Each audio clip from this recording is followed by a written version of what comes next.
السلام عليكم ورحمة الله وبركاته. بسم الله الرحمن الرحيم. نحمد الله العلي العظيم ونصلي ونسلم على رسوله الكريم، أما بعد، فأعوذ بالله من الشيطان الرجيم. بسم الله الرحمن الرحيم. الرحمن علم القرآن خلق الإنسان علمه البيان. سورہ رحمان سے آج انشاءاللہ ہماری تفسیر کا سبق شروع ہوگا۔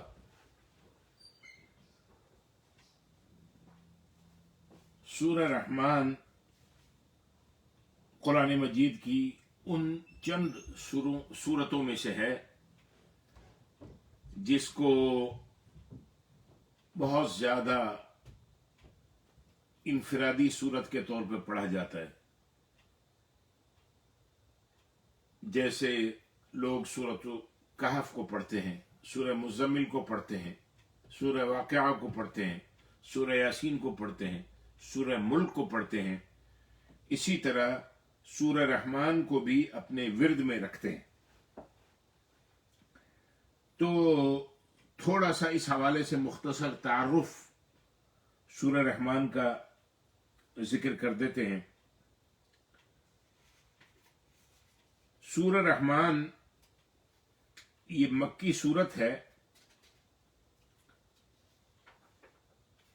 اور سورہ رحمان وہ سورت ہے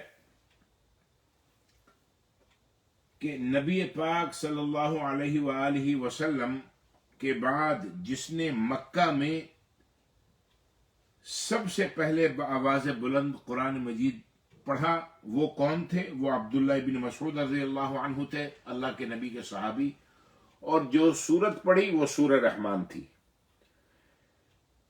یعنی پھر اس بات کو سنیے، نبی کریم صلی اللہ علیہ وآلہ وسلم کی ذات مقدسہ پہ چونکہ قرآن مجید نزول ہوتا تھا، قرآن مجید نازل ہوتا تھا، آپ تو آہستہ اور بآواز بلند پڑھتے تھے، لیکن اللہ کے نبی صلی اللہ علیہ وآلہ وسلم کے بعد جس نے مکے میں سب سے پہلے بآواز بلند قرآن مجید پڑھا وہ عبداللہ ابن مسعود تھے۔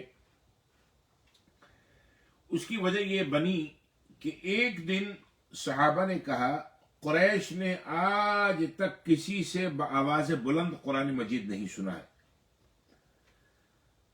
ہے کوئی شخص جو ان کو بآواز بلند قرآن مجید سنائے؟ حضرت عبداللہ بن مسعود رضی اللہ عنہ نے کہا، میں سناؤں گا۔ صحابہ نے کہا کہ ہمیں تمہارے متعلق خطرہ ہے، ہم یہ چاہتے ہیں کہ کوئی ایسا شخص ان کو بآواز بلند قرآن مجید سنائے جس کے پاس ان کفار کے شر سے بچنے کا مضبوط کوئی جتھا ہو، کوئی گروپ ہو، یعنی ایسے لوگ جن کے افراد، جن کی برادری کے لوگ زیادہ ہوں، تاکہ اگر کوئی مار پیٹ کرے تو وہ لوگ ان کے دفاع کے لیے آ جائیں۔ حضرت عبداللہ ابن مسعود رضی اللہ عنہ کا نہیں، میں ہی سناؤں گا، یہ سعادت مجھے حاصل کرنی ہے۔ تو انہوں نے مقام ابراہیم کے پاس کھڑے ہو کے بسم اللہ الرحمن الرحیم، الرحمن علم القرآن خلق الانسان علمہ البیان شروع کر دیا، اور بآواز بلند، اپنی آواز بہت بلند کی، یعنی بآواز بلند پڑھا۔ اس وقت وہاں پر مکہ کے جو کفار تھے وہ اپنی مجالس سجائے بیٹھے ہوئے تھے۔ انہوں نے کہا، اے ام عبد کے بیٹے، کیا پڑھ رہے ہو؟ یہ وہی کلام ہے جس کو محمد صلی اللہ علیہ وآلہ وسلم کہتے ہیں کہ یہ کلام ان کے اوپر نازل ہوا۔ حضرت عبداللہ ابن مسعود پڑھتے رہے۔ پھر حتیٰ کہ نوبت آئی کہ کفار مکہ اپنی مجلس سے اٹھے اور ان کے پاس آ کے ان کو اس قدر مارا پیٹا، اور خاص طور پہ ان کے چہرے کے اوپر مارا کہ ان کا منہ، چہرہ سارا سوج گیا۔ لیکن سب سے پہلے نبی پاک کے بعد قرآن مجید بآواز بلند تلاوت کرنے کی اور پڑھنے کی سعادت ان کو حاصل ہوئی۔ حضرت جابر رضی اللہ عنہ بیان کرتے ہیں کہ رسول اللہ صلی اللہ علیہ وآلہ وسلم اپنے اصحاب کے پاس گئے اور ان کے سامنے شروع سے لے کے آخر تک سورہ رحمان تلاوت کی. صحابہ کرام خاموش رہے اور خاموشی سے سنتے رہے. تو نبی پاک صلی اللہ علیہ وسلم نے فرمایا کہ میں نے جنات سے ملاقات کی اور میں نے یہ سورت ان جنات کے سامنے پڑھی جنہوں نے تم سے اچھا جواب مجھے دیا تھا. یعنی میں تمہیں پڑھ کے سنا رہا تھا، جواباً تمہارا جواب تو یہ تھا کہ تم خاموشی سے سن رہے تھے. یہ بھی ایک ادب کا تقاضا ہے. لیکن جب میں نے جنات کے سامنے سورہ رحمان کو تلاوت کیا تو جب میں فَبِأَيِّ آلَاءِ رَبِّكُمَا تُكَذِّبَانِ پڑھتا تو وہ کہتے لا بِشَيْءٍ مِّن نِّعَمِكَ رَبَّنَا نُكَذِّبُ فَلَكَ الْحَمْدُ. جب میں سورہ رحمان میں یہ 31 ٹائم آیا ہے، 31 مرتبہ آیا فَبِأَيِّ آلَاءِ رَبِّكُمَا تُكَذِّبَانِ، جب میں یہ پڑھتا فَبِأَيِّ آلَاءِ رَبِّكُمَا تُكَذِّبَانِ جہاں آتا اور جب میں پڑھتا وہ کیا کہتے جنات لا بِشَيْءٍ مِّن نِّعَمِكَ رَبَّنَا نُكَذِّبُ فَلَكَ الْحَمْدُ. اے ہمارے رب ہم تیری نعمتوں میں سے کسی چیز کو نہیں جھٹلائیں گے، بس تیرے لیے حمد ہے. صحابہ سے حضور نے فرمایا تم تو خاموشی کے ساتھ سنتے رہے لیکن وہ بڑا خوبصورت رسپانس دیتے رہے جب یہ سنتے رہے. حضرت علی رضی اللہ تعالی عنہ نے فرمایا کہ نبی پاک صلی اللہ علیہ وسلم ارشاد فرماتے ہیں ہر چیز کی ایک دلہن ہوتی ہے اور قرآن کی دلہن سورہ رحمان. یعنی یہاں دلہن سے مراد ہے بیوٹی، خوبصورتی. تو قرآن مجید سارا خوبصورت ہے، ایک اس کی آیت، ایک لفظ، ایک حرف، ایک زبر زیر پیش نقطہ شد مد، سب خوبصورتی ہے، اللہ کا کلام ہے. لیکن فرمایا ایز ہول اب ہم قرآن مجید کو جب دیکھیں تو پورا قرآن مجید خوبصورت ہے لیکن اس خوبصورتی میں یہ خوبصورتی دلہن کی ہوتی ہے. فرمایا یہ اس کی خوبصورتی وہ ہے. عموماً جیسے میں نے آپ سے ذکر کیا کہ میں کسی آیت کا بہت زیادہ اس کے بیک گراؤنڈ میں نہیں جاتا، لیکن چونکہ اس صورت کے ساتھ خواتین کی، ہمارے مومن مرد و عورت جو ہیں ان کی ایک وابستگی ہوتی ہے تو وہ کچھ اس لیے تو اللہ تبارک و تعالی نے اس صورت میں اپنی توحید اور اپنی قدرت کے دلائل کا ذکر کیا ہے. نبوت اور وحی الہی پر دلائل دیے ہیں. قیامت اس کی ہولناکیوں کا ذکر ہے، جنت اور دوزخ کا ذکر ہے. اللہ تعالیٰ نے اس سورت کی ابتدا میں اپنی عظیم نعمتوں کو ذکر فرمایا ہے. اللہ تعالیٰ نے قرآن نازل فرمایا، نبی پاک صلی اللہ علیہ وسلم کو قرآن مجید کی تعلیم دی، دنیا آخرت کی تمام چیزوں کی تعلیم دی، انسان کو نعمت عطا فرمائی، انسان کو اپنی بات معافی زمین بیان کرنے کا، اظہار کرنے کا اللہ تبارک و تعالیٰ نے سلیقہ دیا. سورج چاند زمین پر اگی، بیلوں گھاس درختوں کو پیدا فرمایا، باغات پھل پھول کھیتیوں فصلوں کا ذکر فرمایا جن کو اللہ تعالیٰ نے پیدا فرمایا. اس نے شیریں اور کھاری، میٹھے اور کھارے سمندر پیدا کیے، ان میں سے موتی و مرجان کو نکالا، زمین سے دانوں اور فصلوں کو نکالا، پھولوں کو نکالا. پھر کیا ہوگا؟ پھر ایک دن یہ سارا جہان درہم برہم ہو جائے گا، اللہ تعالیٰ کی ذات کے سوا کوئی چیز باقی نہیں رہے گی. اس لیے اللہ تبارک و تعالیٰ نے دنیا اور آخرت کی بہت سی نعمتوں کا ذکر فرمایا جو اللہ تعالیٰ کی قدرت پہ اور اللہ تعالیٰ کی وحدت کے اوپر دلالت کرتے ہیں. بس ایک بات اور چیز ہم ذکر کر کے پھر انشاءاللہ اس سورت کی تفسیر کی طرف جاتے ہیں. اللہ تبارک و تعالیٰ اس سورت کی روحانیات ہم سب کو سننے اور پڑھنے والوں کو یا باری تعالیٰ نصیب فرمائے. قرآن مجید کا ایک اسلوب ہے، ایک انداز ہے کہ بعض جملوں کو کبھی کبھی بار بار دہرایا جاتا ہے.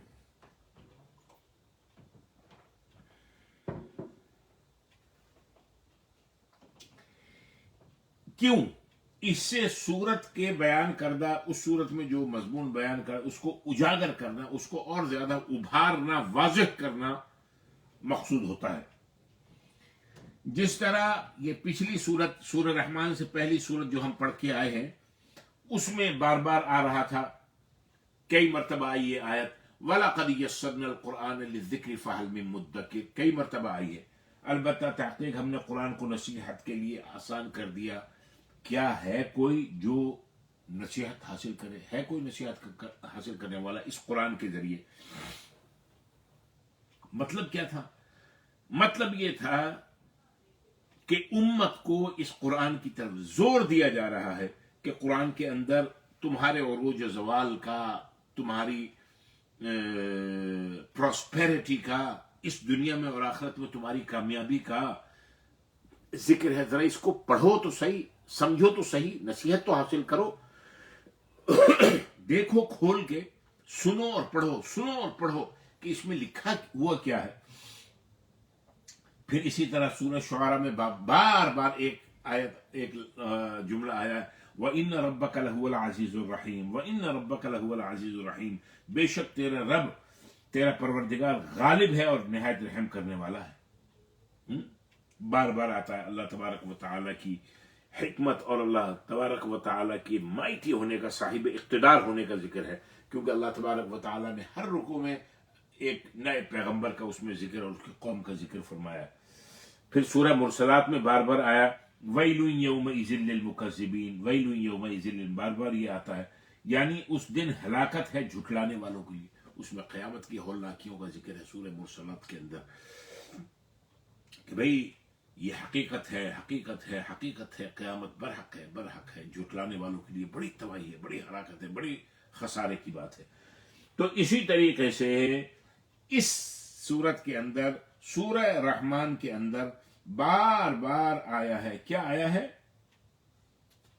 فَبِأَيِّ آلَاءِ رَبِّكُمَا تُكَذِّبَانِ. اللہ تعالیٰ دونوں انسان اور جنات سے یہ کہیں گے تم اللہ تبارک و تعالیٰ کس کس نعمتوں کو جھٹلاؤ گے، اللہ تبارک و تعالیٰ کی کس کس نعمتوں کو تم جھٹلاؤ گے. اب ہم آتے ہیں اس کے ترجمہ اور مختصر تشریح کی طرف. بسم اللہ الرحمن الرحیم.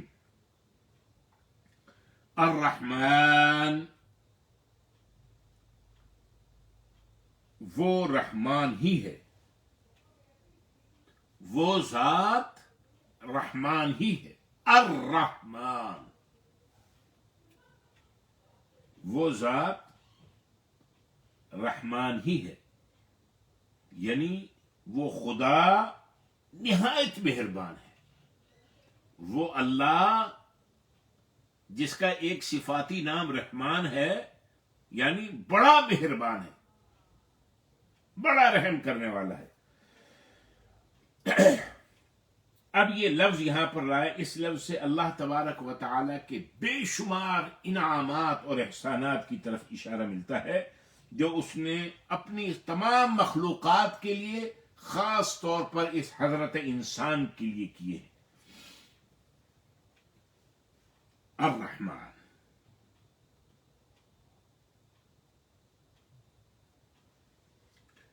اچھا جی،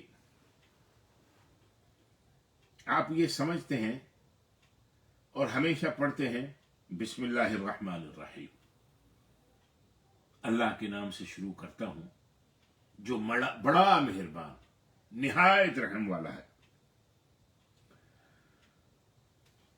تو اللہ تبارک و تعالی کی دو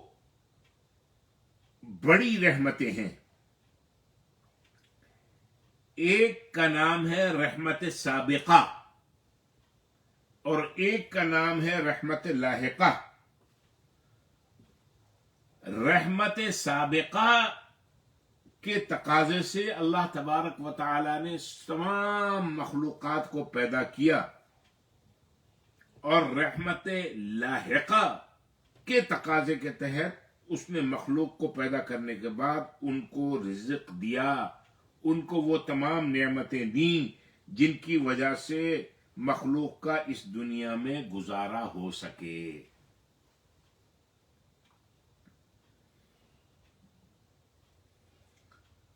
تو جس طرح میں نے کیا، اللہ تبارک و تعالی رحمت سابقہ کے اعتبار سے رحمان ہے اور رحمت لاحقہ کے اعتبار سے رحیم ہے.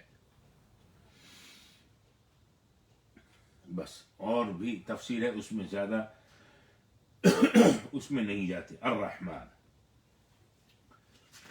چلیے جی آگے. الرحمن آگے اللہ تبارک و تعالی فرماتے ہیں علم القرآن، جس نے قرآن سکھایا. علم سکھایا، القرآن قرآن. الرحمن علم القرآن، اللہ رحمان رحیم وہ ذات ہے کہ جس نے کیا کیا، قرآن سکھایا، قرآن کی تعلیم دی. سب سے پہلے اللہ تبارک و تعالی نے قرآن کی تعلیم کس کو دی؟ سب سے پہلے اللہ تبارک و تعالی نے قرآن کی تعلیم اپنے حبیب آخری پیغمبر جن پہ اس قرآن کو نازل فرمایا تھا جناب محمد الرسول اللہ صلی اللہ علیہ وآلہ وسلم کو عطا کی. قرآن کی تعلیم، قرآن سکھایا. نبی پاک صلی اللہ علیہ وآلہ وسلم کا فرمان مبارک ہے، اللہ تبارک و تعالی نے سارے نبیوں کو کوئی نہ کوئی معجزہ عطا کیا ہے، لیکن مجھے جو خاص معجزہ عطا کیا گیا ہے وہ قرآن حکیم ہے. یہ روحانی اور علمی وہ معجزہ ہے جو ہمیشہ قائم رہے گا. وحی اوحى اللہ الیہ، یہ وہ وحی ہے، یہ وہ قرآن ہے، یہ وہ باتیں ہیں جو اللہ تعالی نے وحی کے ذریعے میری طرف نازل فرمائی ہیں. یہ نبی پاک صلی اللہ علیہ وسلم نے فرمایا. ایک اللہ تبارک و تعالی نے نبی پاک کو قرآن سکھایا اور نبی پاک صلی اللہ علیہ وآلہ وسلم میں اپنے سارے امتیوں کو اللہ تبارک و تعالی نے جبریل کو سکھایا اور جبریل نے سارے فرشتوں کو تعلیم دی، اور رسول اللہ صلی اللہ علیہ وآلہ وسلم نے تمام مسلمانوں کو 1,24,000 اور بعض روایات کے مطابق 1.5 صحابہ انہوں نے وقتاً فوقتاً نبی پاک صلی اللہ علیہ وآلہ وسلم نے فرمایا. پھر یہ سلسلہ آگے چڑھا، تابعین تبع تابعین، اہل بیت اطہار. تو الرحمن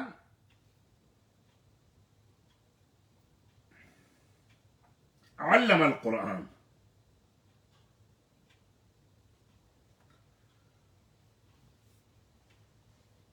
پھر آگے اللہ تبارک و تعالی فرماتے ہیں خلق الانسان، اسی نے، یعنی جس اللہ رحمان کا ذکر ہو رہا ہے اس نے کیا کیا؟ خلق الانسان، انسان کو پیدا فرمایا.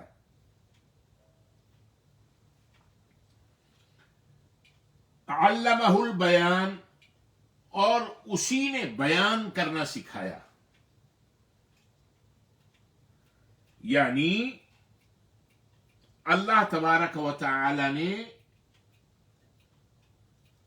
سب سے پہلے اس انسان کامل جو آئے بعد میں جناب محمد الرسول اللہ صلی اللہ علیہ وآلہ وسلم کو پیدا فرمایا، پھر ان کو بیان سکھایا. ما کان وما یکون کا بیان، جو اس دنیا میں ہوا، جو ہو رہا ہے، جو ہوگا، تمام بیان اللہ تبارک و تعالی نبی پاک صلی اللہ علیہ وسلم کو بتا دیا، اور نبی پاک صلی اللہ علیہ وسلم نے اپنی امت کے لیے ایک ایک چیز کو بیان فرما دیا.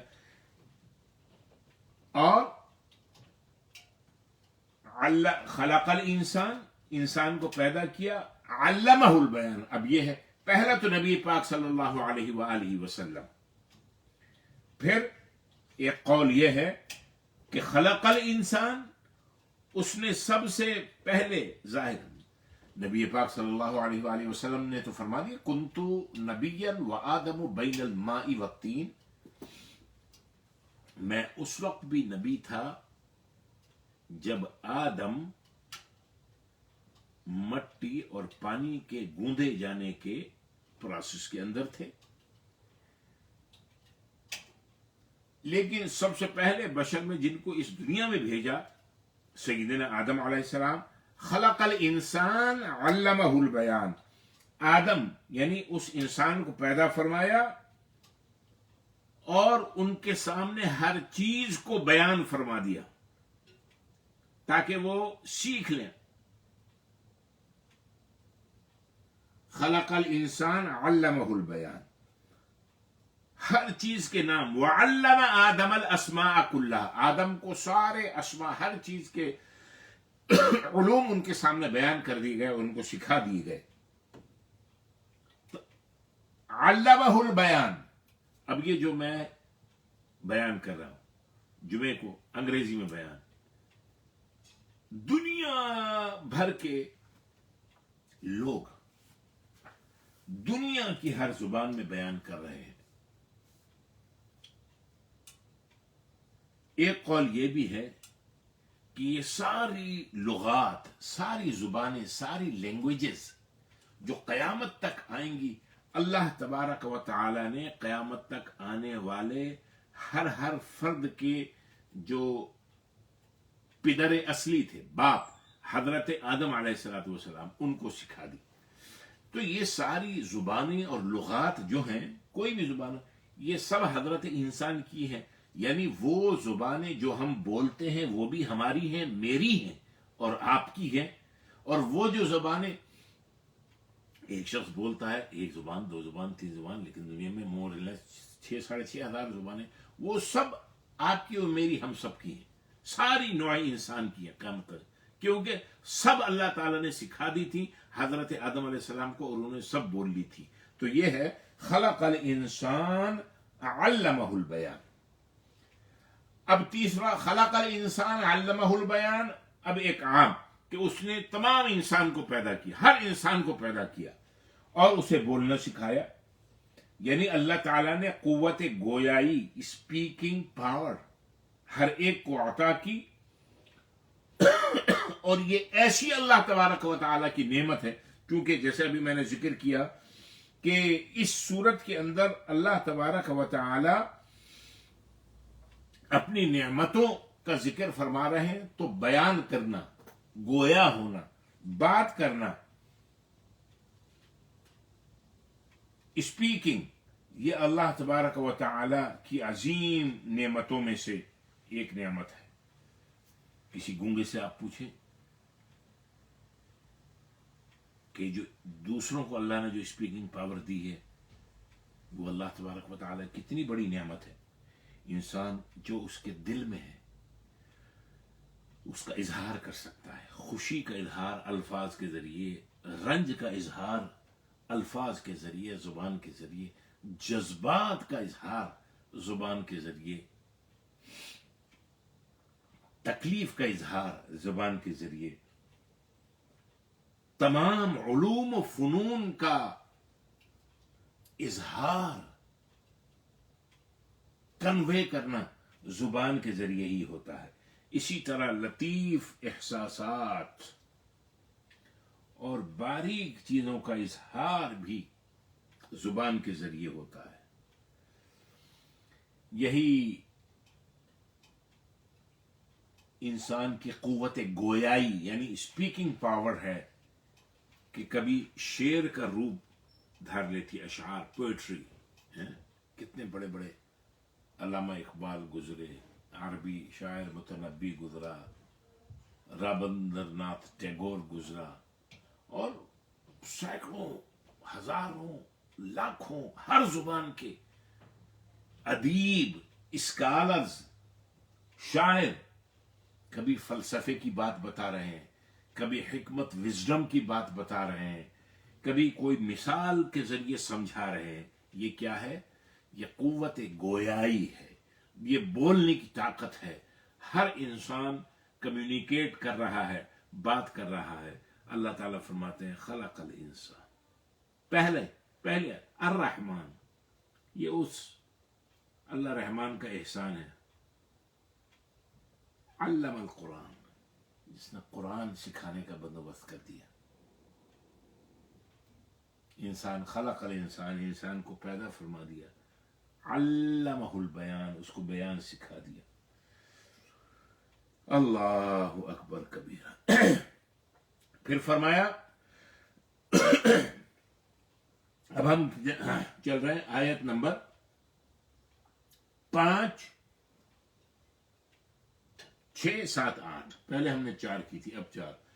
الشمس والقمر بحسبان، چاند اور سورج اسی کے مقرر کردہ حساب سے چل رہے ہیں. ٹھیک ہے. والنجم والشجر یسجدان، والنجم اور زمین پر پھیلنے والی بوٹیاں، بیلیں، والشجر اور سب درخت، یسجدان یہ سب اسی کو سجدہ کر رہے ہیں. والسماء رفعها ووضع المیزان، اور اسی نے آسمان کو بلند رکھا ہے. والسماء رفعها، کس نے؟ وہی اللہ رحمان نے. السماء رفعها، اسی نے آسمان کو بلند کر رکھا ہے. ووضع المیزان، اور عدل کے لیے ترازو اسی نے قائم کر رکھی ہے، عدل کے لیے. اللہ تطغوا فی المیزان، تاکہ تم تولنے میں بے اعتدالی نہ کرو. ٹھیک ہے. تو علمہ البیان تک 4 آیتیں ہو گئی تھیں. اب ایک ہے آیت نمبر 5، الشمس والقمر بحسبان. اس کی بھی ہم کئی تعبیرات کریں گے. ایک یہ سن لیجئے. اب آپ نے کیا سنا؟ الرحمن علم القرآن خلق الانسان علمہ البیان. تخلیق، تعلیم، تبیین. Creation, education, explanation.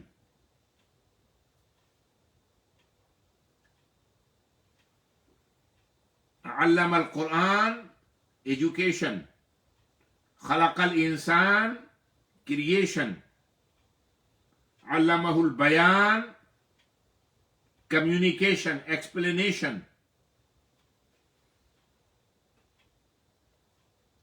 یہ اللہ تبارک و تعالی اپنے خاص احسانات کا ذکر فرما رہے ہیں.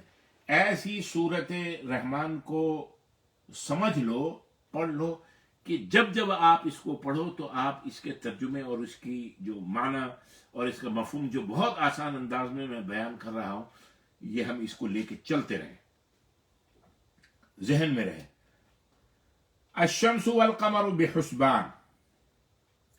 الشمس سورج، القمر چاند، حسبان مقرر کردہ حساب کے ساتھ، یعنی چل رہے ہیں. اب حسبان کے سب سے پہلے 2 مطلب سمجھیں. ایک حسبان کا مطلب، حسبان الشمس والقمر بحسبان جو آیا، حسبان کا مطلب سمجھیں. ایک تو یہ ہے کہ ان کا وقت مقرر ہے، اور وہ مقررہ وقت کا حساب پورا ہوگا. یعنی ایک وقت مقرر ہے، اس وقت مقررہ تک سورج اور چاند روشنی دیتے رہیں گے. کون سا وقت ہے؟ قیامت تک کا وقت. پھر اس کے بعد کیا ہوگا؟ یہ سب